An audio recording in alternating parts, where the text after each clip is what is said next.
1 தீமோத்தேயு 6வது அதிகாரம் 2ஆம் வசனத்தில் இருந்து 12ஆம் வசனம் வரை.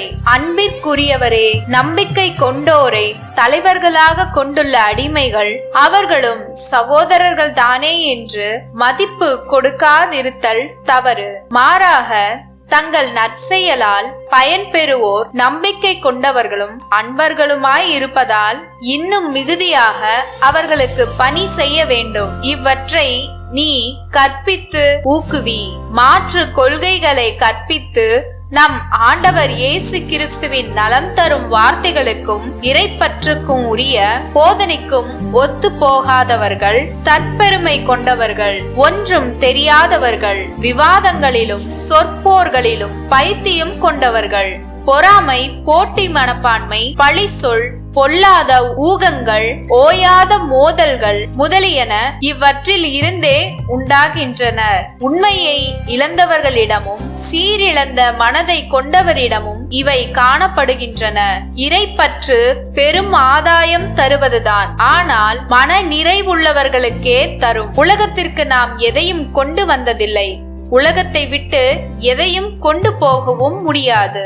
எனவே உணவும் உடையும் நமக்கு இருந்தால் அவற்றில் நாம் மனநிறைவு கொள்வோம். செல்வத்தை சேர்க்க விரும்புபவர்கள் சோதனையாகிய கண்ணியில் சிக்கிக் கொள்கிறார்கள். அறிவீனமான தீமை விளைவிக்க கூடிய பல்வேறு தீய நாட்டங்களில் வீழ்ந்து விடுகிறார்கள். இவை மனிதரை கேட்டிலும் அழிவிலும் ஆழ்த்துபவை. பொருள் ஆசையே எல்லா தீமைகளுக்கும் ஆணிவேர். அந்த ஆசையால் சிலர் விசுவாசத்தினின்று பிறந்து திரிந்து பல வேதனைகளை தாங்களாகவே தங்கள் மேல் வருவித்துக் கொள்கிறார்கள். கடவுளின் மனிதனாகிய நீ இவற்றிலிருந்து தப்பி ஓடு. நீதி, இறைப்பற்று, நம்பிக்கை, மன உறுதி, பணிவு ஆகியவற்றை நாடி தேடு. விசுவாச வாழ்வு என்னும் போராட்டத்தில் ஈடுபடு.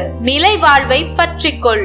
அதற்காகவே அழைக்கப்பட்டிருக்கிறாய். அதனை முன்னிட்டே பல சாட்சிகள் முன்னிலையில் விசுவாசத்தை சிறப்பாக அறிக்கையிட்டாய். லூக்கா 8வது அதிகாரம் 1ஆம் வசனத்தில் இருந்து 3ஆம் வசனம் வரை. அக்காலத்தில் இயேசு நகர் நகராய் ஊர் ஊராய் சென்று இறையாட்சி பற்றிய நற்செய்தியை பறைசாற்றி வந்தார். 12 அவருடன் இருந்தனர். பொல்லாத ஆவிகளில் நின்றும் நோய்களில் நின்றும் குணமான பெண்கள் சிலரும் 7 பேய்கள் நீங்க பெற்ற மகதலா மரியாவும், ஏரோதுவின் மாளிகை மேற்பார்வையாளர் கூசாவின் மனைவி யோவன்னாவும், சூசன்னாவும், மேலும் பல பெண்களும் அவரோடு இருந்தார்கள். இவர்கள் தங்கள் உடைமைகளை கொண்டு அவருக்கு பணிவிடை செய்து வந்தார்கள்.